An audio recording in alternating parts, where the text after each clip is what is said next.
Une guérison. Vincent, t'es chaud pour témoigner? Ou pas? Parce qu'en fait, donc Vincent, je vais aider.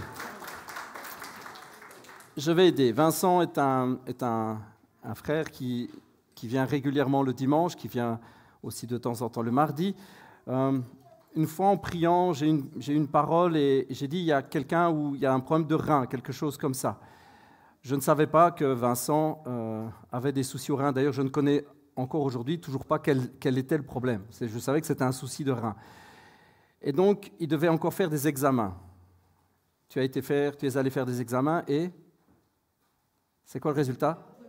Tout est bon, il n'y a plus rien. Est-ce qu'on peut juste rendre gloire à Dieu?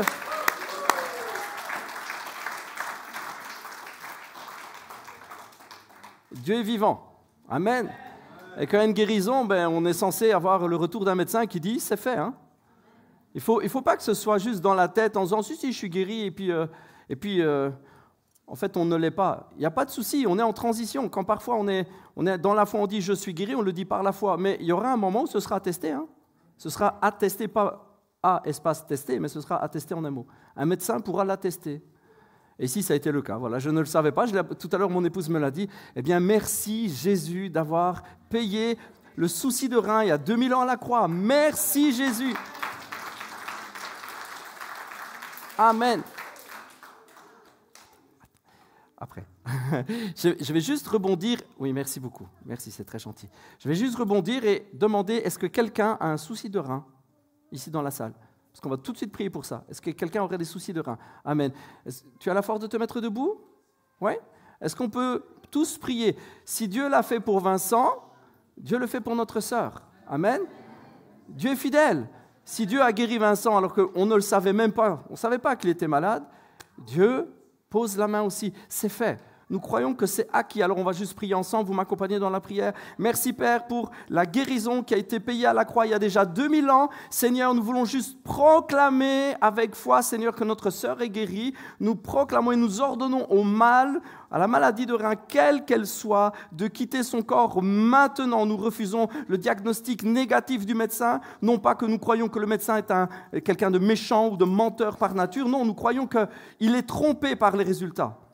Et nous croyons dans le nom de Jésus que les résultats sont la guérison. Nous le croyons, nous le proclamons et nous espérons déjà à l'avance, nous espérons un retour du médecin qui dira « je ne vois plus rien ». Alléluia. Merci Seigneur, nous le déclarons dans le nom de Jésus. Amen.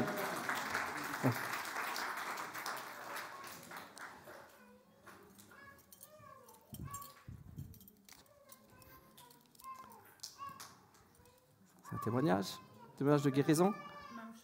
Ah, ok, attends, le son arrive. Vas-y. Il est allumé? Ah, bon, il est allumé. Il faut ouvrir le noir. Vas-y. Je vais en profiter aussi pour faire un témoignage de guérison. J'ai été il y a 1 an à The Rencontre, c'était au tout début de ton chemin avec Jésus. De mon chemin avec Jésus. Et là-bas, il y a quelqu'un qui est monté sur scène et qui a dit qu'il y avait dans la salle une personne atteinte d'un syndrome rare qui atrophie les muscles. Sephora est avec nous et Erwan aussi. J'avais ce syndrome, ce syndrome Parsonage-Turner. J'avais de la morphine à l'époque tous les jours, la plus haute dose à domicile. Depuis, j'ai plus de morphine. Amen. Le médecin a refait faire tous les examens et tout ça. Il n'y a plus de syndrome. Amen. Alléluia. Gloire à Dieu. Woo! Amen. Un petit dernier. Ouais. J'ai mon petit garçon qui a 4 ans, qui a été... il y a 2 ans, il a été hospitalisé en pédopsychiatrie.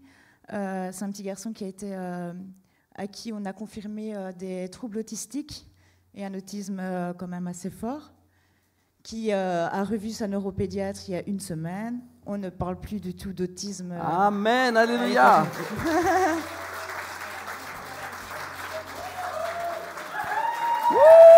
Merci Jésus.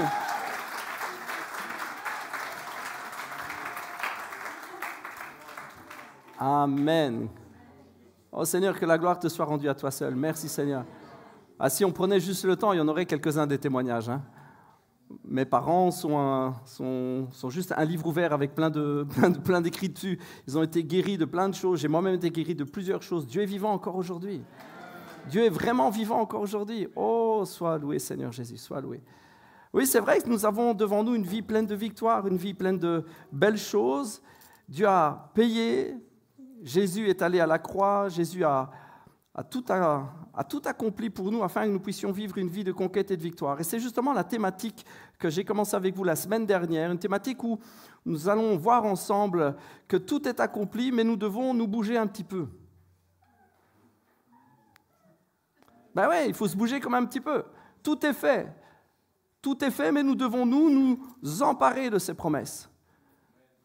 Pour le cas de notre frère Vincent, j'ai juste donné une parole que le Saint-Esprit avait déposée sur mon cœur. Je me souviens avoir dit, on va prier ensemble pour ça au nom de Jésus. Notre part, elle n'est pas très compliquée, vous comprenez? On reçoit et puis on n'a qu'à proclamer ce que Dieu a déjà fait. Mais après, on doit se bagarrer pour garder cela, garder la foi. Parce qu'il y a des difficultés, il y a des hauts et des bas, il y a des doutes qui viennent, il y a des mensonges qui essayent de venir et nous dire « Mais t'es sûr vraiment que t'es guéri ? T'es sûr que c'est juste pas dans la tête ? T'es sûr que c'est pas temporaire ? Est-ce que ça va pas revenir un petit peu ?» Tout ce genre de choses. Et on doit se bagarrer. Et puis, un beau jour, c'est vrai, on a une attestation, on a un médecin qui nous dit « Écoutez, je ne trouve plus rien. » Je me souviens, mon épouse a prié pour une amie qui avait des soucis, elle faisait de l'asthme. C'est bien ça, hein, c'est des soucis d'asthme. Ah ouais, mais justement, je ne voulais pas citer son nom. Et elle prenait des médicaments régulièrement pour ça, pour que les crises n'apparaissent plus. Et puis elle avait saisi par la foi, elle avait simplement cru. Et puis elle est retournée faire des tests. Et puis le médecin lui a dit, ne prenez plus de... Et crise d'épilepsie. Oui, j'ai dit asthme, voilà, crise d'épilepsie, pardon, autant pour moi. Merci Seigneur pour cette femme que tu as mis à mes côtés. Adam, il a dit l'inverse. Moi, je remercie Seigneur pour la femme que tu as mis à mes côtés. Merci Seigneur. Elle faisait des crises d'épilepsie, pardon. Voilà, pas d'asthme. Crise d'épilepsie. Et là aussi, elle est allée après chez le médecin, puis le médecin a testé. En fait, pour voir si c'est toujours là, ils font des tests. Vous voyez, ils vous soumettent à des tests pour provoquer une crise. Et puis elle, ils ont beau essayer pendant un bon moment, ça ne marche plus. Mais c'est normal, elle est guérie. Alléluia. Donc il y a des preuves. Dieu est fidèle. Dieu est fidèle. Des témoignages comme ça, il y en a beaucoup, mais nous devons nous battre contre le doute. Parce que vous comprenez qu'une personne qui était sujette avant à des crises d'épilepsie, qui était sujette avant à ce genre de choses, le médecin dit c'est fini. Il y aura toujours quelque part une petite voix dans la tête qui viendra dire tu es sûr ? Tu es sûr que c'est pour toujours ? Tu es sûr que ça ne reviendra pas ? Tu es sûr ? Il faut se battre. Et donc il y a une conquête à faire, il y a du pays à aller chercher, il y a une terre promise. Alors, c'est un langage très chrétien, n'est-ce pas ? Tous les chrétiens comprennent la formulation terre promise. Hein ? Pour tous ceux qui ont ne fût-ce que quelques notions d'évangile, vous comprenez ce que je veux dire. Mais quelqu'un qui n'a jamais entendu parler d'évangile, il dit terre promise, il ne comprend rien. C'est une idée qui vient, c'est une notion qui nous vient d'une promesse que Dieu a faite à un homme, Abraham.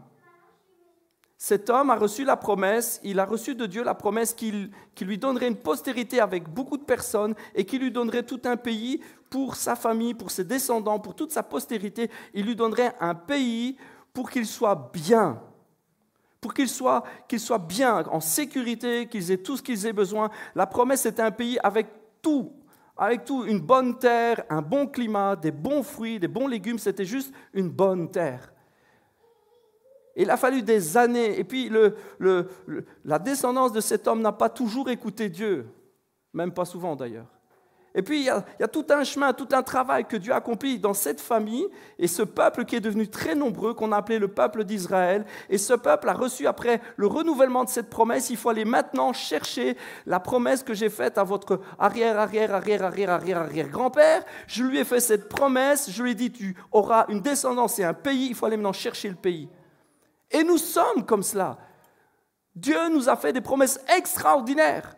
Il les a faites à nous, à nos grands-parents, nos arrière-grands-parents. En Jésus, nous avons des promesses extraordinaires. Et qu'est-ce qu'il faut faire ?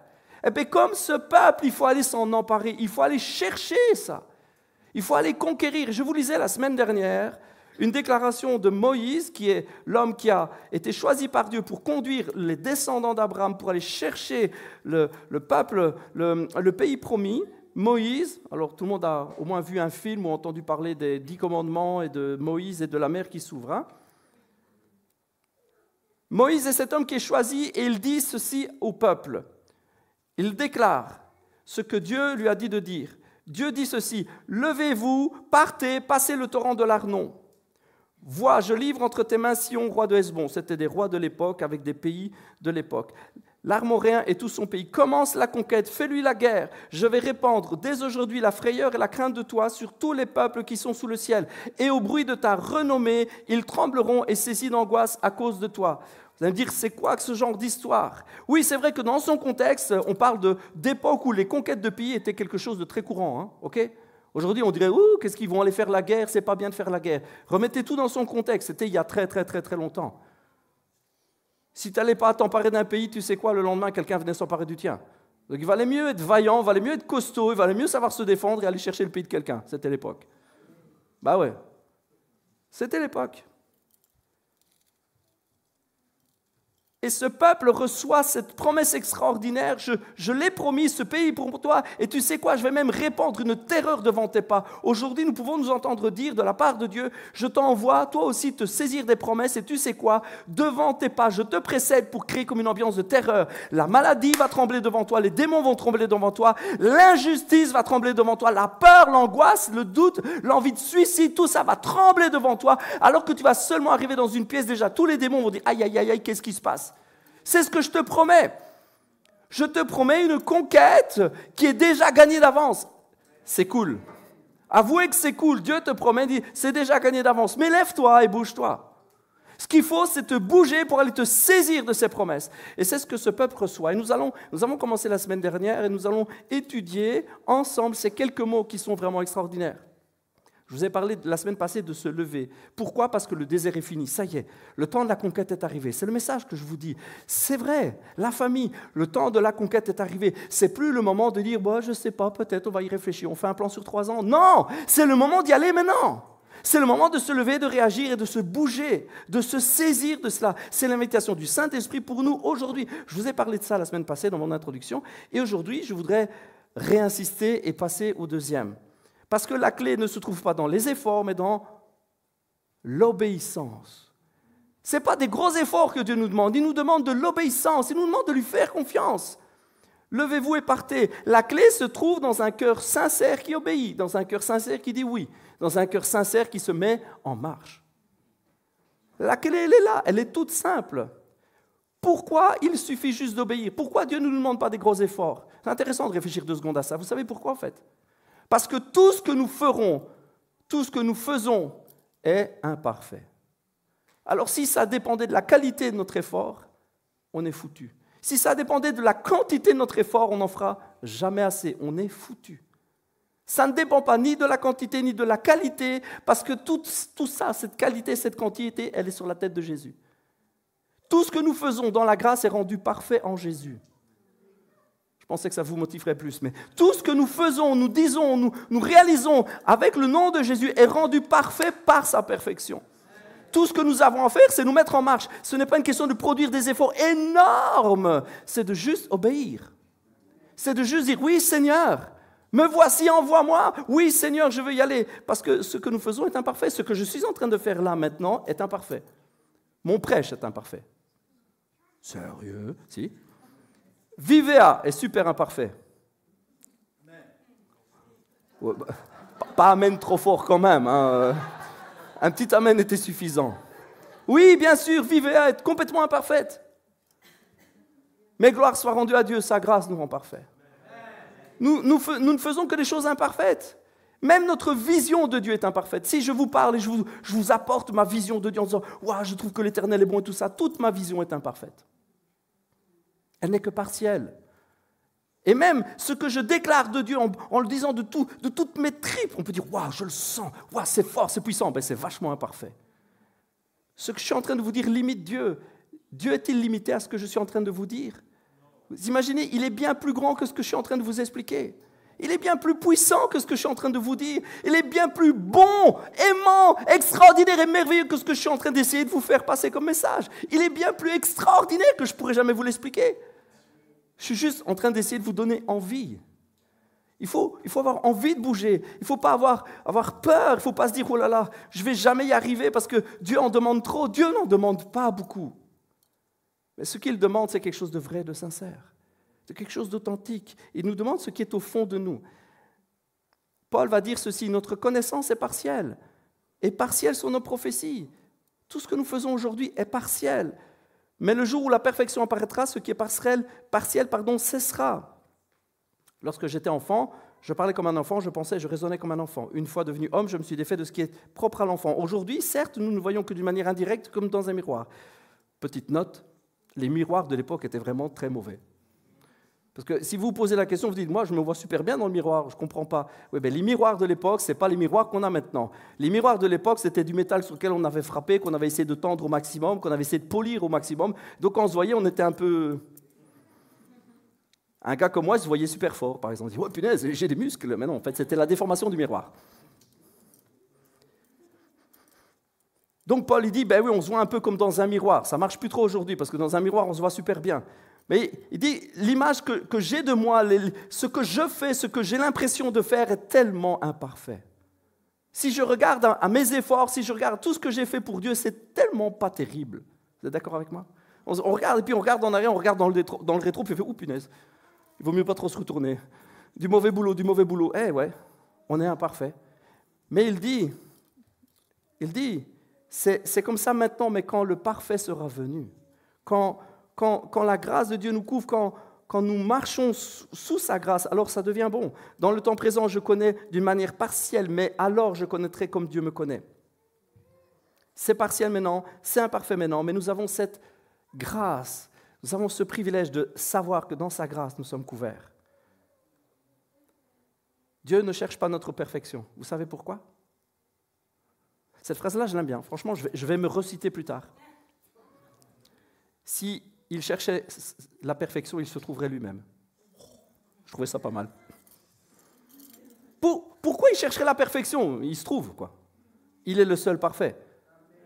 Alors il nous cherche, nous, parce que nous sommes imparfaits. Et parce qu'il aime notre sincérité dans notre imperfection. Il aime ça. Vous avez des enfants, pour tous ceux qui ont des enfants, vous comprenez ce que je dis.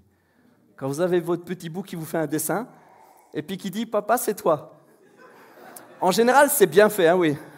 Moi, quand je vois les dessins de ma petite Emma, ils sont de mieux en mieux. Mais quand je vois ces dessins, je dis « Ah, c'est moi. C'est comme ça que tu vois papa. » Mais j'aime ça. Parce qu'elle l'a fait avec tout son cœur. Vous comprenez l'image? Elle me fait parfois de ces dessins avec des petits cœurs et des papas et des « je t'aime » et tout ça. Bon, maintenant, ça y est, elle commence à écrire « je t'aime ». Je dirais grammaticalement, ça commence à être bon, l'orthographe est bon. Parce qu'au début, « je t'aime », il fallait déchiffrer. Il fallait lire phonétiquement. Je t'aime. Ah oui, ça fait je t'aime, c'est marrant, c'est rigolo, je ne l'aurais pas écrit comme ça. C'est tellement imparfait, mais c'est tellement vrai en fait. C'est tellement sincère de la part d'un petit bout. Et c'est ce que Dieu fait avec nous. Il ne cherche pas la perfection, il cherche un cœur. Il cherche un petit bout qui lui dit « Papa, je t'aime. J'ai fait un dessin, papa, regarde, c'est toi et moi qui se tient la main. » C'est tout ce qu'il cherche. Il cherche à ce qu'on lui dise « Oui, je veux marcher avec toi, je veux faire le reste de ma vie avec toi. » C'est juste extraordinaire. La réponse que Dieu cherche, la réponse vient d'un cœur sincère. Psaume 15, super intéressant comme psaume. Franchement, j'ai hésité à faire juste un prêche dessus. Puis je me suis dit, non, Miguel, c'est pas ça aujourd'hui. Psaume 15, Éternel, qui peut rester dans ton sanctuaire? Qui donc peut demeurer sur ta montagne sacrée ou montagne sainte, selon les traductions? L'homme a la conduite intègre, il pratique la justice et il dit la vérité qu'il pense au fond du cœur. C'est tout ce que Dieu veut. Il veut le fond de ton cœur. Il ne veut pas la perfection, il veut que tu lui sortes ce qui est vrai au fond, à l'intérieur, que tu sois vrai avec lui, que tu sois sincère, que tu lui donnes tout ce que tu as dedans. Il veut juste ton cœur. On l'a chanté tout à l'heure, nous voulons le sien, il veut le nôtre. Je veux ton cœur, car rien au monde ne peut me combler. Vous savez quoi? Dieu nous répond la même chose. Je veux le tien aussi. Parce qu'il me comble le tien. Ton cœur me comble. Dieu ne nous a créés pas pour nous regarder Il nous a créés pour papoter avec nous, parler avec nous, nous prendre dans les bras, marcher avec nous et partager l'éternité. S'il avait voulu une image parfaite, vous savez, il aurait juste fait son image à lui toute simple, qui ne bouge pas, ça aurait été parfait. Il nous a créés à son image pour partager avec nous, pour marcher avec nous, pour parler avec nous, pour communiquer avec nous. C'est ce que Dieu veut. Et c'est la puissance de la grâce. C'est là que réside toute la merveille, toute la beauté, toute la grâce qui est dans la grâce. C'est là. Parce que comme notre réponse ne peut pas être parfaite, eh bien, Dieu prend juste notre sincérité. Puisque nous ne pouvons pas lui donner la perfection, puisque nous ne pouvons pas lui donner la grande qualité ou la grande quantité d'efforts, puisque nous ne pouvons pas lui donner tout cela, il prend juste notre sincérité. C'est la beauté de la grâce. La grâce, c'est que quelle que soit notre réponse, si elle est sincère, elle est parfaite. Ça, c'est la grâce. La grâce, c'est quel que soit ce que tu donnes à Dieu, si tu lui donnes sincèrement, c'est parfaitement ce qu'il attendait. Et donc, c'est parfait. C'est tout ce qu'il attendait. Dieu attend de toi un cœur vrai, un cœur sincère. Il te dit aujourd'hui, c'est le moment de se lever. Il n'attend pas que tu fasses des efforts de dingue. Il attend que tu lui dises, oui papa, je me mets debout et je veux te servir. Ok, c'est le moment d'y aller, tu estimes que c'est le moment de sortir du désert, alors oui papa, j'irai avec toi. C'est pas facile, j'avoue, c'est pas super facile, ça fait peur. Ça fait peur parce que on va vers l'inconnu. Je vous assure, je vous parle à cœur ouvert. Ça fait des années que je reçois des paroles sur l'Église qui va grandir, sur toutes les églises que nous allons ouvrir à l'étranger, sur tous les voyages que je vais faire. Il n'y a pas encore longtemps, on me donnait encore la parole sur de l'évangélisation de masse devant des milliers de gens, un ministère à l'étranger, Alors tant que ça reste des paroles au loin, on dit « Amen, merci Seigneur, oh, c'est cool, oh, ok, des promesses ». Et puis quand vous commencez à le faire, il y a comme une sorte de panique qui s'empare de vous. Oh, mais en fait, c'est vrai. Tout d'un coup, vous prenez conscience et vous dites « Mais comment on va y arriver, Seigneur ? Comment on va y arriver, Seigneur ? Oui, prêcher devant quelques milliers de gens, je l'ai fait à Madagascar, on a vu pas mal de gens, on a vu des centaines de gens donner leur vie. Seigneur, oui, ok, campagne, on arrivait derrière l'estrade, il y avait presque un comité de réception, on ouvrait la porte de la voiture parce qu'il y a plein de gens qui venaient. Ok, ça faisait un peu... ouais, ok, Seigneur, mais quand même, comment on va y arriver ? Il y a comme un vent de panique. Je sais que ce n'est pas facile. Dieu dit, maintenant, il faut se lever, il faut y aller. Je sais que ce n'est pas facile. Parce que jusque-là, on était quand même un peu pépère dans l'histoire, et puis on disait, oui, un jour, il faudra y aller. Puis là, on disait, c'est cool, bonne prêche. Franchement, bon prêche, pasteur. Et puis on dit, ouais, dans des années, il faudra y aller. Oh, bon prêche, pasteur. Et puis des années après, ouais, dans des années, il y aura un réveil. Oh, bon prêche, pasteur. Et puis on dit, ça y est, c'est maintenant. Pardon ? On peut rebobiner la cassette, j'ai loupé. C'était pour dans combien de temps ? Non, c'est maintenant. Et quand c'est maintenant, il y a comme une hésitation. Et il faut juste y aller. La déclaration, c'est « Levez-vous, partez et passez le torrent de l'Arnon ». Se lever, c'est réaliser notre insatisfaction du moment. Seigneur, il faut absolument que ça change. Seigneur, ce monde, s'il n'a pas ta grâce, Seigneur, on a appuyé sur le bouton autodestruction il y a déjà longtemps. Mais il y a très très longtemps. Seigneur, on va juste à notre perte. Il faut que ça change. L'Église, ce n'est pas un bateau de plaisance. C'est un bateau de sauvetage. L'Église, ce n'est pas une croisière s'amuse. C'est un bateau de sauvetage. L'Église, c'est un bateau qui va chercher les perdus. L'Église, c'est des gens qui sont au taquet. Seigneur, il faut que ça change. Ça, c'est le levez-vous.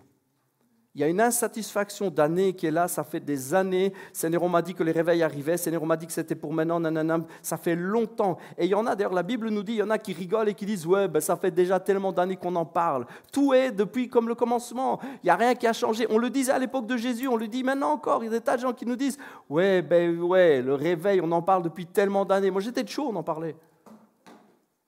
Mes parents, ils connaissent l'Évangile depuis 44 ans, 45 ans. Et j'étais petit. Aussi loin que ma mémoire se souvient, j'ai entendu l'Évangile à l'église. J'y allais tout le temps. C'était une autre époque. Mes parents y allaient 6 fois par semaine. C'était une autre époque. C'était pas mal, en fait, c'était bien. 5 ou 6. Non, mais des fois, on allait travailler le samedi aussi, tu comptes pas. Ah. C'était notre époque. Et déjà petit, alors que j'entendais « Jésus revient, il faut être prêt. Et puis, il faut être tenu éveillé. Et puis, Dieu veut réveiller, Dieu veut susciter des moissonneurs. Dieu veut envoyer encore des disciples dans sa moisson. Jésus revient, il faut bosser. » J'entends ça depuis 40 ans. Je pourrais aussi m'asseoir et dire « Seigneur, ouais, le Saint-Esprit me dit au fond de mon cœur, c'est maintenant. » Ouais, c'est maintenant comme il y a 40 ans, quoi. C'est le même, quoi. Encore 40 ans qui passent, on n'en sait rien. Il y a un moment, il faut être assez dérangé de la situation, il faut être assez insatisfait pour oser croire et se mettre debout. Se lever, c'est être insatisfait et saisir. Se mettre debout pour partir, c'est obéir. Vous me suivez? Et c'est là que tout se joue.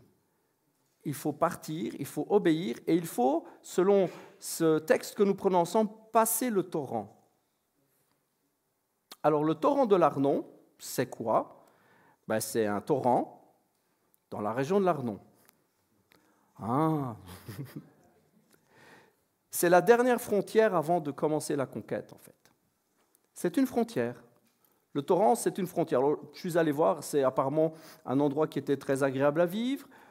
Tout poussait bien là-bas, c'était même plutôt luxuriant. Donc, c'était un beau coin pour s'installer et surtout pas bouger. C'était un super coin pour être tranquille ou bilou. Tout compte fait, on a du soleil, on a de l'eau, les légumes poussent, pourquoi on irait plus loin? Hein? On ne change pas d'équipe qui gagne, non? C'est ce qu'on dit. On a une église, c'est sympa. On a des écrans, on a des projecteurs, des lumières, on a acheté des nouveaux baffles, ils sont super. On a des synthés. Pourquoi on se casserait la tête à aller à l'extérieur? On est bien, non, entre nous? Pourquoi aller chercher plus loin? Pourquoi se bouger les fesses, là, c'est bien? On est bien, non? Ça ne vous choque pas que j'ai dit F2SE? C'est bien, là. Il faut passer cette frontière. Il faut passer le cap du « je me sens insatisfait, mais tout compte fait, j'arrive à me satisfaire quand même ». Il y avait cet obstacle pour le peuple, il faut passer le torrent, il faut passer cette zone, cette frontière, et il faut mettre le pied sur le territoire adverse, quoi. Jusque-là, on était en sécurité, tu passes la frontière, et puis, terre inconnue. C'est pas facile, hein? C'est stressant, c'est malaisant, c'est pas confortable. Prenons exemple sur les apôtres et sur Jésus. Vous êtes OK? Vous connaissez le récit de Pierre qui quitte la barque et qui marche sur l'eau? C'est extraordinaire comme ça colle bien à la situation. La Bible nous dit qu'ils étaient au milieu du lac, au milieu de la mer. C'est une mer qui est renfermée dans le pays. Ils étaient sur la mer, il y avait une fameuse tempête et ils peinaient à garder le bateau hors de l'eau. La Bible nous dit qu'à plusieurs centaines de mètres au large, la barque luttait péniblement contre les vagues, car le vent était contraire. Les disciples sont dedans, mais Jésus n'y est pas. Vers la fin de la nuit, donc ils se sont bagarrés toute une nuit, vers la fin de la nuit, Jésus se dirigea vers ses disciples en marchant sur les eaux du lac. Quand ils le virent marcher sur l'eau, ils furent pris de panique. « C'est un fantôme !» dirent-ils. Ils se mirent à pousser des cris de frayeur. Mais Jésus leur parla aussitôt. « Rassurez-vous, leur dit-il, c'est moi, n'ayez pas peur. » Alors Pierre lui dit, « Si c'est bien toi, Seigneur, ordonne-moi de venir te rejoindre sur l'eau. » « Viens, lui dit Jésus. Aussitôt Pierre descendit de la barque, se mit à marcher sur l'eau en direction de Jésus. Mais quand il remarqua combien le vent soufflait fort, il prit peur et comme il commençait à s'enfoncer, il s'écria « Au secours, Seigneur !» Immédiatement, Jésus lui tendit la main, le saisit. « Ta foi est bien faible, Pierre. Allez, quoi. Pourquoi tu as douté ?» Puis ils montèrent tous deux dans la barque, le vent tomba. Ça, c'est quand même vachement pratique. Une tempête de toute une nuit, il met un pied dans la barque, pioup, calme plat. Les hommes qui se trouvaient dans l'embarcation se prosternèrent devant lui en disant « Waouh, tu es vraiment le Fils de Dieu. » C'est un beau récit, hein? Super récit. Mais c'est extraordinaire comme ce récit colle à ce que je suis en train de vous expliquer. Il semble que tout est perdu. Ça fait une nuit qu'ils se débattent. À quoi bon faire des efforts? À quoi bon? On peut être enragé de la situation, mais remarquez qu'on n'arrivera jamais à la changer. On peut être insatisfait complètement à l'intérieur et entendre, il faut se lever et dire « Ouais, ok, mais se rendre compte après avoir fait tant d'efforts qu'il n'y a rien qui change. Ça, c'est un peu ce que j'ai vécu pendant des années. Voilà 10 ans qu'on a ouvert Vivea. Je l'ai fait vraiment parce que Dieu nous a dit de le faire. Je ne suis pas un qui dit « Oh, on va faire des trucs comme ça ». Ça a été vraiment conduit par Dieu, je vous assure. Pour ceux qui connaissent l'histoire, Dieu a vraiment conduit. C'était vraiment conduit par le Saint-Esprit. C'était quelque chose de fou. Dieu nous dit de le faire. Et il semblerait, de mon point de vue à moi, qu'on ait passé toute une nuit à ramer. 10 ans, pour moi, c'est toute une nuit à ramer. Toute une nuit à se bagarrer, à ramer. Alors, il y a quelques frères et sœurs qui ont rejoint la communauté, et puis on a eu une petite salle, et moi, j'avais l'impression de ramer comme un fou, et je ramais comme un fou, et je ramais comme un fou. Et puis, on a pu avoir une autre salle, puis un peu plus de monde, et je ramais comme un fou, et je ramais comme un fou. J'avais le sentiment de ramer, que ça ne servait à rien. Et puis, on a pris une direction, on voulait plus du Saint-Esprit, donc on a commencé à chercher le Saint-Esprit plus fort. Et d'une communauté qui était de 60 personnes, quelque chose comme ça, il y a bien la moitié qui se sont taillés. Et là, c'est plus que j'avais l'impression de ramer, j'avais l'impression qu'on était le Titanic. On coulait, là, on coulait. Et moi, je continuais, il faut sauver le bateau, il faut sauver le bateau. Et je ramais, mon frère qui ramait avec moi, et quelques-uns de la famille qui ramaient avec, et les proches, parce qu'il y avait toujours des proches. Maria, Isma sont là depuis le début, par exemple. Et ils ramaient aussi avec nous. Mais on avait quand même vachement l'impression qu'on coulait à pic, quoi. Il y en avait plein qui étaient partis, quelques-uns qui étaient encore là. Mon beau-frère David était encore là. Mes beaux-parents étaient encore là. Mais on était une poignée. On faisait réunion de prière, parfois c'était pas ici, c'était d'un autre côté, on faisait réunion de prière, on était parfois 3. Combien de fois j'ai commencé la réunion du mardi, je vais commencer, vous arrivez quand vous arrivez, j'étais seul. Andrés faisait les nappes derrière, et moi j'étais là, cling, cling, cling, cling. Amen, merci Seigneur. J'en rigole maintenant, mais je vous assure que j'en ai pleuré. On était tout seuls. Aujourd'hui, je peux dire avec le sourire parce que je suis guéri, mais j'en pleurais avant. Eh bien, on va lancer. Il y a un chant qui vous plairait. La fin, attendez que 2. Un chant qui te plaît. Pasteur Andrés, qu'est-ce qu'on a fait ça? Mais Dieu est grand. Tu rames et tu as l'impression que ça ne sert à rien. Donc ça, je comprends. Et ce que je comprends, c'est que ce n'est pas toi qui fais. Et qu'en fait, je me suis épuisé pour rien. Mais c'était une leçon. J'ai dû l'apprendre. J'ai dû l'apprendre qu'en fait, ça ne sert à rien. Tu luttes contre un truc qui est plus fort que toi. Ce n'est pas ça qui va faire changer la situation. Tu peux avoir une insatisfaction profonde et puis arriver à un point où tu dis, tu sais quoi, Seigneur, et zut, moi je laisse filer. Mince, quoi. Mais en même temps, tu sais que si tu restes dans le bateau, tu es mort. Tu sais, en fait, c'est fou. C'est cette sainte espace insatisfaction. Tu veux que ça change. Tu es incapable de faire que ça change et tu sais que si ça ne change pas, tu es foutu. C'est une chouette situation, je vous assure. Je vous assure, vivez ça, puis vous allez apprendre des trucs. C'est super cool. Tu sais que si tu restes dans la barque, elle va finir par couler, c'est fait. Tu sais que si tu essayes, ça ne changera pas. Mais tu sais que Dieu peut le faire. Enfin, c'est une solution, c'est une situation folle et tu n'as pas de solution. Et puis après, ce que ça amène en toi, c'est que ta vision même de Dieu change et elle devient fausse. Tu as l'impression que c'est la faute de Dieu. Il y a un moment, tu ne comprends pas. Vous savez, les disciples voient arriver Jésus et qu'est-ce qu'ils disent? Amen, voici le Sauveur. C'est ce qu'ils disent.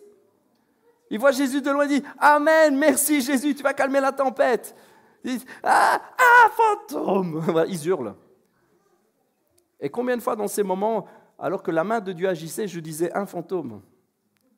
Je disais, Seigneur, tout va de travers, c'est pire encore. Et tu vois la mort partout. Tu vois des fantômes, tu vois la mort. Dieu est bon, Dieu est vraiment bon. Et puis arrive ce moment extraordinaire où tu tentes, tu te lèves, puis tu tentes quelque chose.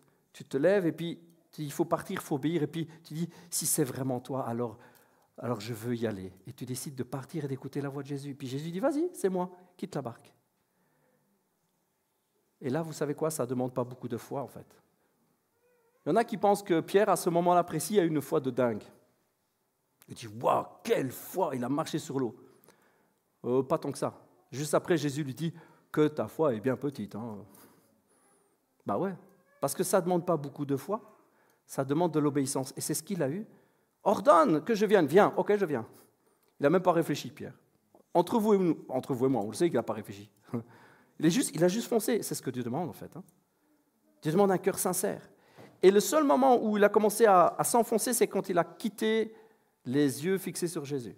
Il avait les yeux sur Jésus, tout allait bien. Puis à un moment, il a regardé plus aux difficultés, plus à la mer. Il a dit, mais en fait, qu'est-ce que je suis en train de faire? J'ai même pas mis mes sandales. On ne peut pas marcher sur l'eau. Et puis, il a commencé à enfoncer. Puis Jésus est venu chercher. Quand tu réfléchis à la bêtise de la situation, quand tu réfléchis humainement, mais c'est complètement stupide ce que je suis en train de faire, ben, tu sais, en même temps, tu es en train de mourir dans la barque, mais là, je vais mourir aussi. Et c'est vraiment la situation qu'on a vécue avec Vivea. Et puis, alors que Jésus nous a tiré de l'eau en disant, Pasteur Miguel, tu n'as vraiment pas une grosse foi. On en rediscutera plus tard, mais là, franchement, ce n'est pas génial. Et puis, il t'amène dans la barque, et puis tout commence à changer, tout commence à s'apaiser, tout commence à se calmer. Et puis, tu vois la tempête s'abaisser, puis tu dis, Seigneur, en fait, tu nous prépares. En fait, tu nous prépares à quelque chose de plus grand qu'on peut l'imaginer. Seigneur, tu es là pour nous montrer que tu es fidèle. Tu voulais juste que j'obéisse, en fait. Tu voulais juste que je fasse le pas de quitter la barque. Tu le savais, en fait. Coquin, tu le savais, Seigneur, tu le savais, toi.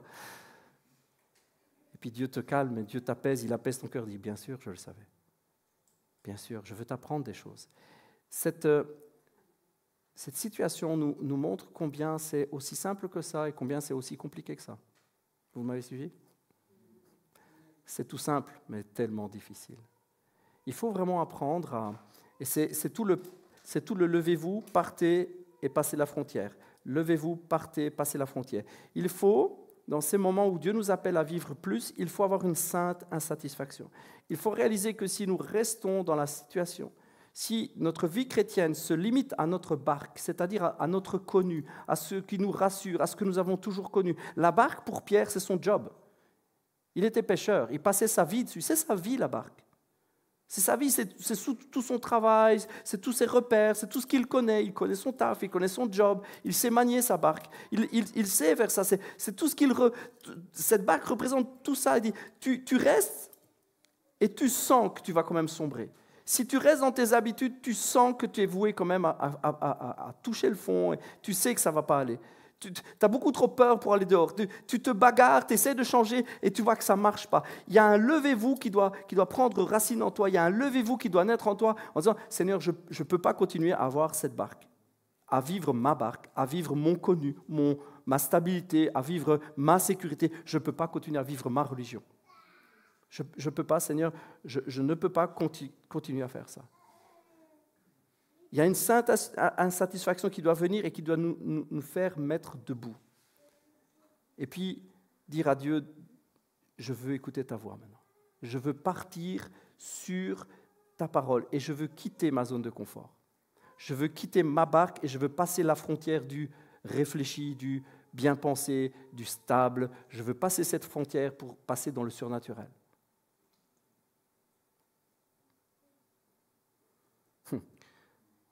Je vais encore me citer parce que je trouve que c'est vraiment bon. Quitter notre zone de confort ne demande pas d'accomplir des exploits, mais de suivre simplement la voie de notre Seigneur. Je vous le redis parce que je trouve que c'est vraiment bon. Quitter notre zone de confort ne demande pas d'accomplir des exploits, mais de suivre simplement la voie de notre Seigneur. C'est ça, quitter notre zone de confort. Ce n'est pas accomplir des choses de dingue, c'est écouter sa voix. Parce que notre zone de confort, notre journalier, notre sécurité, ce que nous connaissons, notre quotidien, tout ça, cette barque, ouais, ben c'était mon texte, c'est bien. Comme ça, vous voyez que ce que je dis, c'est ce que j'ai lu. C'était ce qui était marqué en rouge, ça donne mieux. Notre quotidien, notre connu, notre barque, on doit la quitter. Quand Dieu nous appelle, il faut quitter cela.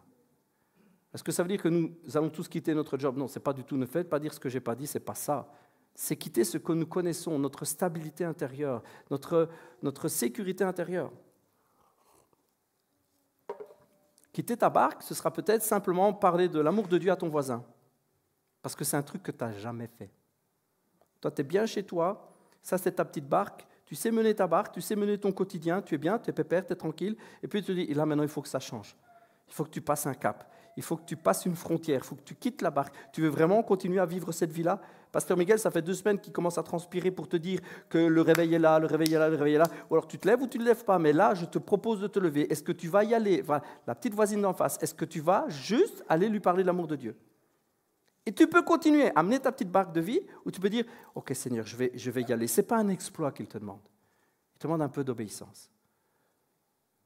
Quitter ta zone de confort, c'est peut-être parler juste à ce collègue, au caractère absolument exécrable, la vraie peau de vache, là, tu sais, vraiment le gars imbuvable, l'ours, celui que tu croises tout le matin quand tu vas à la machine à café et qui fait exprès de vider le café juste avant toi. Tu as l'impression qu'il a pris rendez-vous, il passe avant toi, il vide le café et il te laisse toujours le thermo vide.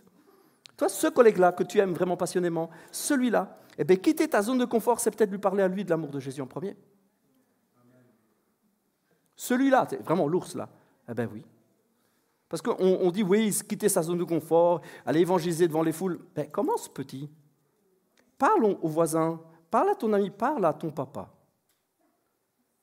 Peut-être, tu sais, le papa qui a vraiment pas été bien avec toi, gentil avec toi, et que tu ne veux pas lui parler de ta foi parce que tu es super pas à l'aise dans tes baskets, tu sais qu'il va rager, tu sais qu'il va t'insulter, te dire « Maintenant, en plus, tu es allé chez les dingos. Alors déjà que tu n'étais pas futé, mais maintenant, tu es chez les dingos. Ah ben, vas-y ma fille, vas-y mon fils, c'est magnifique. » Parler à ton papa de l'amour de Dieu.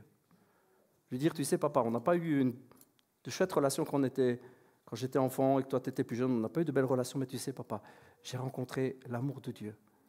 Et je voudrais juste te partager ça. Quitter ta zone de confort. Quitter ta barque, quitter ton quotidien, ce qui est connu, ce que tu as toujours connu, ce qui définit ta vie depuis tant d'années. Quitter ta barque. Dieu ne nous demande pas d'accomplir des exploits pour quitter la barque, mais alors que nous aurons quitté la barque, vous savez quoi? Nous accomplirons des exploits. Les exploits viennent après. C'est quand Pierre a quitté la barque qu'il a commencé à faire quelque chose d'extraordinaire, c'est-à-dire marcher sur l'eau. Marcher sur l'eau, c'est quoi? Il est en train de marcher sur l'eau, sur la tempête qui est en train de le faire mourir. Il est en train de piétiner la tempête qui était en train de le faire mourir. C'est énorme, hein? L'image que l'Évangile nous donne à ce moment-là, elle est énorme. Alors qu'il quitte son quotidien, il est en train de marcher sur la tempête de colère, la tempête de non-pardon, la tempête d'incrédulité, la tempête de tous les remords, la tempête du « je n'y arriverai jamais ». Il est en train de marcher sur cette tempête et dire « tu sais quoi, regarde, en fait, je te piétine. Là, il a l'air, je te piétine, tu es sous mes pieds. Tempête, tu es sous mes pieds. » Tant qu'on est les yeux dans les yeux avec Jésus, alors qu'on est les yeux fixés sur lui, tout ce qu'il faut faire, c'est obéir, quitter la zone de confort. Et alors que nous obéissons à Dieu, nous allons commencer à accomplir des exploits et marcher sur toutes les difficultés, marcher sur toutes nos peurs, marcher sur toutes nos angoisses, nous allons marcher sur elles. Alors c'est vrai qu'une fois que Pierre commence à regarder à quelque chose d'autre, il est un peu pris de panique. Est-ce que Dieu est bon quand même? Dieu est vraiment bon. Alors qu'il est en train de couler, qu'est-ce que Jésus dit à Pierre? Pas de chance, fallait apprendre à nager. Ah ben ouais.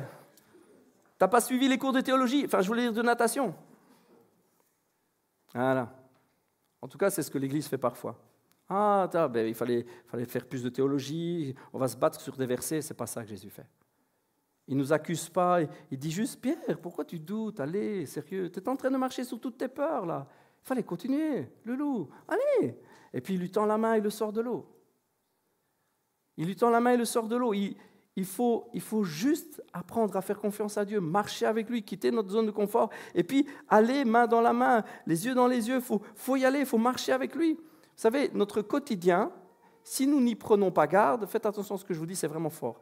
Si nous n'y prenons pas garde, notre quotidien nous tue. C'est sérieux ce que je vous dis. Si nous n'y prenons pas garde, notre quotidien nous tue. Il aura notre peau. Il aura notre peau sur le moral, il aura notre peau sur des tas de choses. Même, on se découvre des maladies avec un quotidien trop tranquille, qui ne fait rien. On se découvre des maladies. Je sais pas, je me sens pas bien, j'aimerais bien faire des examens, je sais pas, un petit peu mal là, un petit peu mal là, un petit peu mal là, je sais pas, un petit peu mal là. Puis je veux aussi, j'ai une petite tache ici. On se trouve des maladies quand on fait rien. Juste à tourner sur soi-même, on finit par se trouver des problèmes qu'on n'a pas. Je suis le seul? Non, il y en a plein qui sont comme ça. Notre quotidien nous tue petit à petit. Il faut quitter cette barre pour avoir la vraie vie. Vraiment. Il faut apprendre à laisser la lutte pour changer le quotidien. Il faut laisser cette lutte pour entrer dans une vie de foi, pour quitter le quotidien. C'est pas nous battre avec notre quotidien qu'il faut faire, c'est quitter ce quotidien pour marcher dans le miraculeux avec Jésus. Il faut marcher avec lui. Et ce que Dieu veut, c'est de l'obéissance et de la sincérité. De l'obéissance et de la sincérité. La vraie question, c'est est-ce que nous sommes capables de dire oui à Dieu pour quelque chose que nous ne connaissons pas? Est-ce que nous nous faisons assez confiance pour dire oui, Seigneur, je vais commencer à faire ce que tu dis, je vais commencer à quitter ma zone de confort, je vais quitter cela, Seigneur, je vais commencer à ne plus me contenter de cette religiosité, de me contenter de cette foi fade et diluée. Je vais rentrer dans une vie vraiment de feu, une vie d'esprit. Je vais rentrer dans une vie active avec toi. Est-ce que nous sommes assez ennuyés de notre vie? Est-ce que nous sommes assez lassés de notre quotidien pour vivre ça? La question, elle est là. Et n'attendez pas 40 ans comme j'ai fait. N'attendez pas 40 ans pour changer. N'attendez pas toutes ces années. Moi, il m'a fallu tellement de temps pour que Dieu me secoue, me bouge. Il a fallu tellement de temps. Et puis, j'ai ramé pendant 10 ans sur la mer en voulant me débattre sur des choses que je ne pouvais pas. Il y a juste un moment où Dieu m'a dit, bon, tu sais, maintenant on est OK, tu quittes la barque. Et vous savez quoi? Je l'ai quitté, la barque. Je l'ai quitté, la barque. Je vis une vie aujourd'hui que, pour rien au monde, je regrette. Je vis maintenant une vie tellement, waouh, où la présence de Dieu est tangible, elle est là. Dieu est fidèle. Dieu est vraiment, vraiment, vraiment, vraiment fidèle. La question c'est, est-ce que c'est ce que nous voulons ou est-ce que nous voulons continuer dans notre quotidien? Parce que le temps est venu. Je le redis encore une fois, le temps est venu.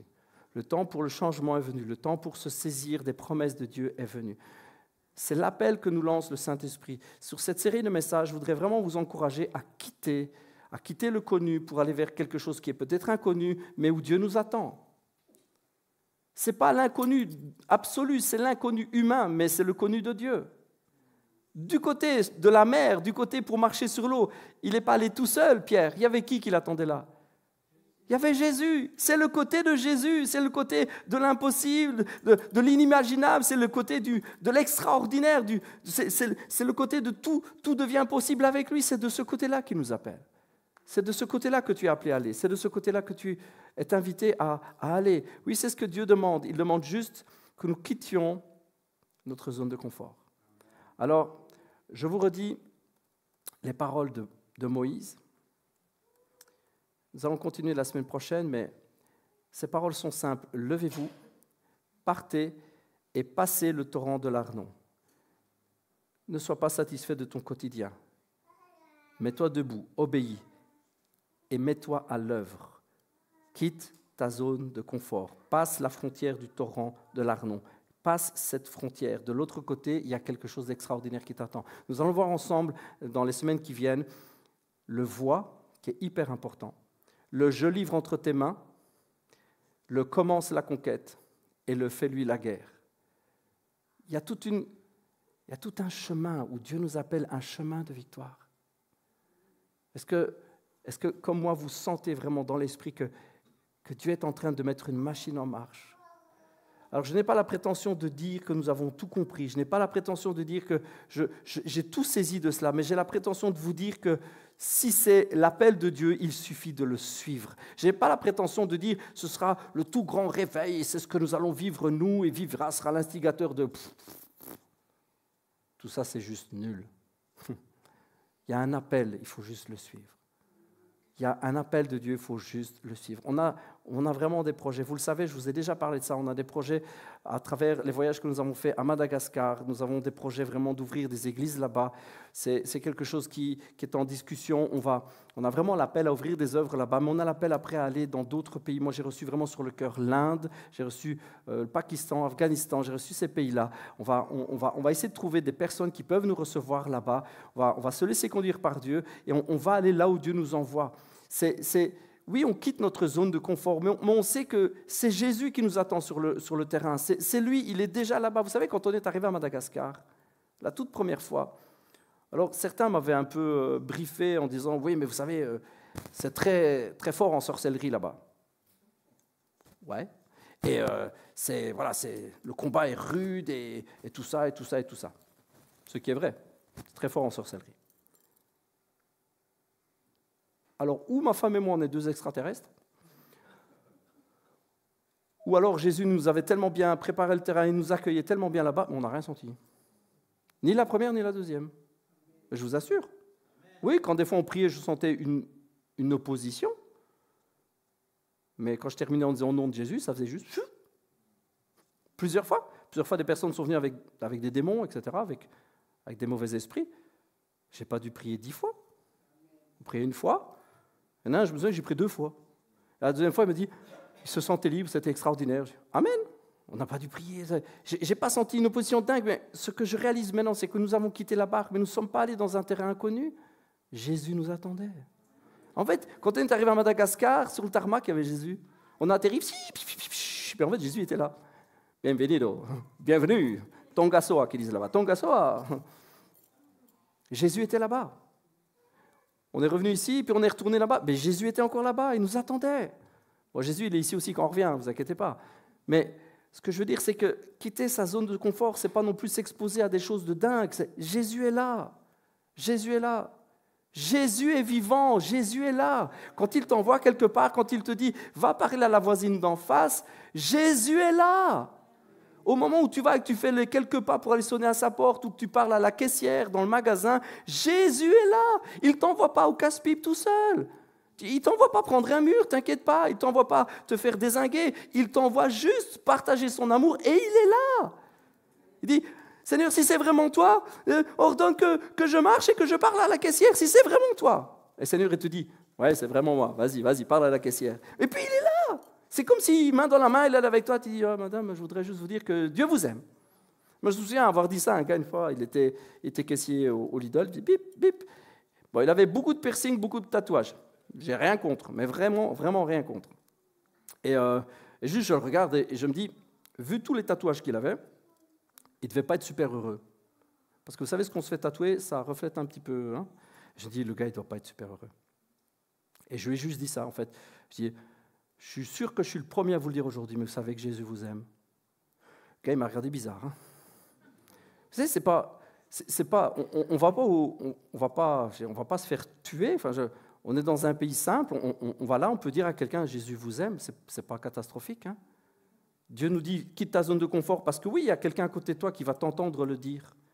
Et oui, il va peut-être penser dans sa tête, c'est quoi cet énergumène qui dit au caissier là bizarre, parce qu'il est tout aussi bizarre que lui, vu qu'il le dit, Dieu t'aime. Un peu zinzin, chouette, j'ai vu 2 zinzins, c'est super. Oui, le gars peut-être à côté, ou la mamie à côté va te trouver bizarre, mais peu importe. Quitter ta zone de confort, c'est juste ça parfois. Oui, après Dieu t'appellera peut-être à des choses bien plus impressionnantes. Amen, si c'est sa volonté, il te conduira et il sera là aussi. Si tu envoies au bout du monde un jour, en Afghanistan ou quoi, ben, il sera là, puis t'accueillera encore quand tu arriveras. Amen. Mais là, pour le coup, parler à tes potes, ben, c'est juste quitter un peu ta zone de confort. Parler à ta famille, c'est juste quitter ta zone de confort. Témoigner aux copains à l'école. Moi, je suis fier, j'ai une fille qui le fait. La fois passée, elle a même témoigné à sa prof. Dieu nous demande juste de quitter notre zone de confort. Je suis fier de toi, ma fille. Il faut juste quitter sa zone de confort. Elle m'a raconté, elle m'a dit, quand j'ai vu ma prof, je me suis dit, sainte insatisfaction, je ne peux pas la laisser comme ça. Elle était là dans la barque, puis elle s'est dit, elle va couler la mamie, là, elle va couler la prof, elle va couler. Je la vois, elle coule. Elle s'est dit, je ne peux pas la laisser là. Et donc, elle a entendu le Saint-Esprit lui dire, quitte la barque, marche sur l'eau. Et puis elle a marché sur l'eau. C'est juste ça. C'est juste ça. C'est juste ça. Et c'est ce que Dieu veut que nous fassions maintenant, parce que c'est le temps. C'est le temps de la conquête, c'est le moment d'agir, c'est le moment de faire. Vous êtes d'accord avec moi? C'est le moment de faire. Est-ce que je peux vous demander de vous lever? On va prier ensemble. Nous continuons cette série de messages la semaine prochaine et les semaines qui arrivent. On va voir ensemble. Mais déjà aujourd'hui, ce que Dieu nous demande de faire, c'est de réagir et de quitter notre zone de confort. Seigneur, je prie pour que Seigneur, cette insatisfaction de notre quotidien nous pousse à nous mettre debout, nous pousse à entendre ta voix nous dire « quitte ». C'est moi qui te le dis, vas-y, quitte ta zone de confort. Seigneur, je prie pour que chacun ici dans cette pièce, Seigneur, reçoive un saint courage, une force à l'intérieur, que toi seul, Saint-Esprit, tu peux donner. Je prie, Saint-Esprit, que tu déposes dans le cœur, Seigneur, l'audace de quitter la barque. L'obéissance qui nous pousse à dire, Seigneur, sur ta parole, je quitterai la barque. Seigneur, tu sais que nous n'avons pas une grande foi, mais ça tombe bien, il n'en faut pas beaucoup. Il faut juste une petite foi. Il ne faut pas grand-chose. Seigneur, prends notre foi là maintenant. Seigneur, je prie que chacun ait l'audace de quitter la barque. Seigneur, je prie pour que dans les jours qui viennent, Seigneur, chacun se mette à parler à ses amis, ses voisins, sa famille, les membres de la famille avec qui peut-être il est fâché. Seigneur, je prie pour des réconciliations, du pardon, je prie pour de la grâce, vraiment d'une manière surnaturelle. Mais Seigneur, afin que notre quotidien, Seigneur, au lieu de se battre contre lui, Seigneur, nous quittions cette barque, que nous arrêtions de nous battre pour avoir des résultats que nous n'aurons jamais parce que nous ne quittons pas la barque. Seigneur, nous essayons de sauver quelque chose que nous ne pouvons pas sauver. Seigneur, mais que tu nous mettes au défi, que nous puissions quitter cela, quitter cette zone de confort et commencer à parler, Seigneur.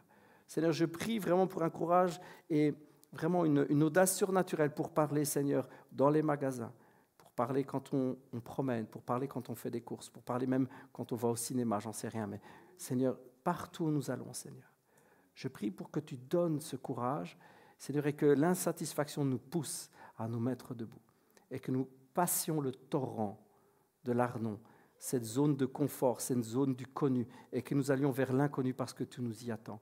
Seigneur, je prie maintenant, précieux Saint-Esprit, je prie maintenant que tu déposes, Seigneur Jésus, l'urgence dans le cœur de chacun, que tu déposes l'urgence de la situation. Maintenant, Seigneur Jésus. Seigneur, que tu déposes maintenant cette voix qui dit « c'est l'heure ». Il faut aller à la conquête, il faut te lever, il faut bouger. Ne reste plus dans tes acquis, ne reste plus dans ton connu, dans ta sécurité. Quitte maintenant. Quitte maintenant. Quitte maintenant. Shura baba baba yesura baba karaba kura baba ye. Kura baba baba yeshara bakura baba baba yesana manana yese. Je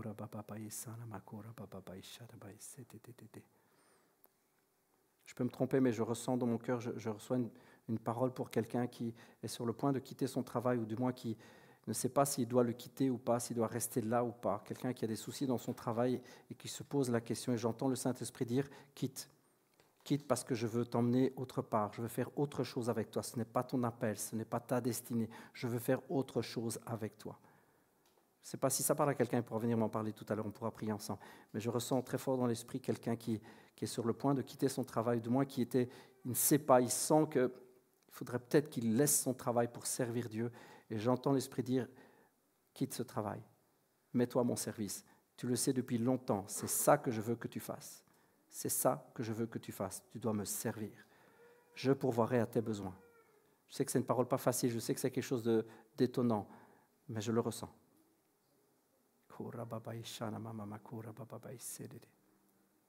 Merci précieux Saint-Esprit, merci Seigneur Jésus. J'entends très précisément, je reçois précisément aussi que quelqu'un doit aller pardonner à son papa, il doit lui parler de l'amour de Jésus. Quelqu'un doit aller pardonner à son père. Sors de cette zone de confort, cette barque que tu connais, ce qui a déterminé jusqu'à maintenant ta vie. Tu sais où tu es, tu sais, mais tu vois que tu coules. Alors arrête d'essayer de sauver la barque. Quitte-la. Va dire pardon à ton papa. Et je ressens dans l'esprit, je sais que ce n'est pas ta faute. Mais dis-lui pardon toi. Ne va pas lui dire, papa, tu dois me demander pardon. Va lui dire, papa, je te demande pardon et je te pardonne.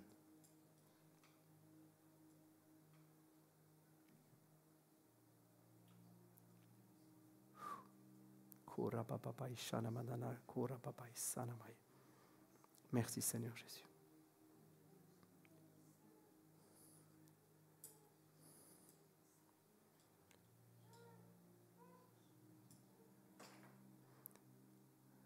Qu'il y a quelqu'un qui veut aller faire des études à l'étranger? Quelqu'un qui est en train de se poser des questions pour aller faire des études à l'étranger ou pas? Quelqu'un dans les jeunes qui... J'ai pensé Canada ou quelque chose comme ça. Quelqu'un, non? Ok. Je peux me tromper.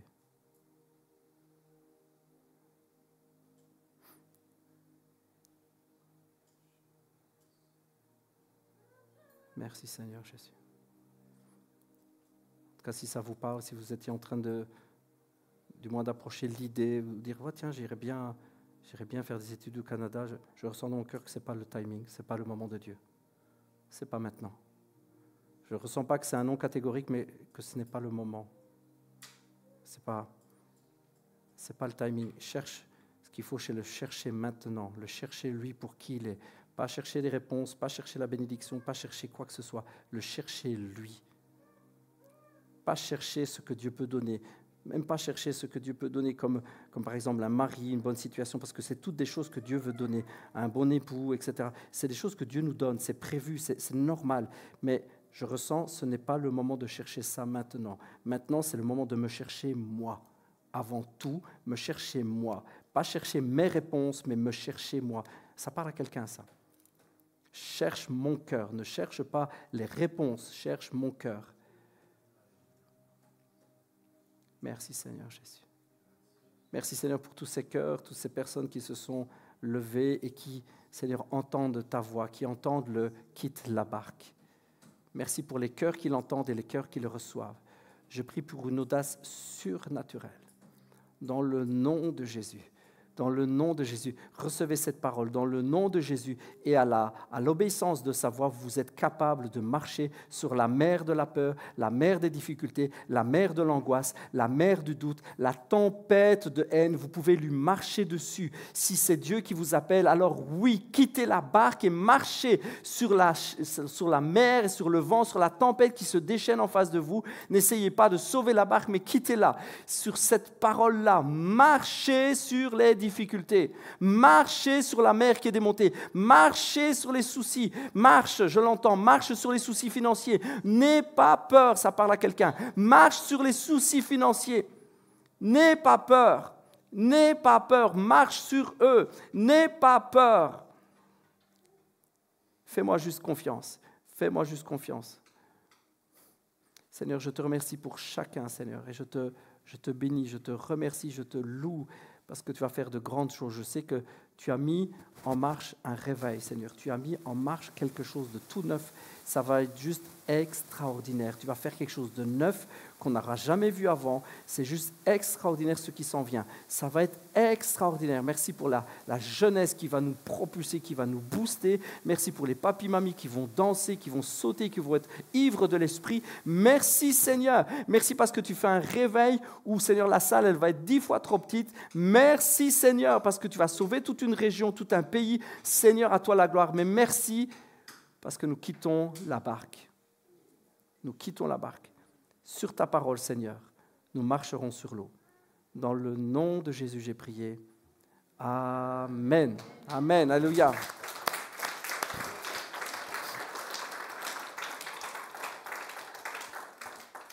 Soyez encouragés. Passez une excellente semaine. Et rendez-vous la semaine prochaine pour la suite. Soyez bénis.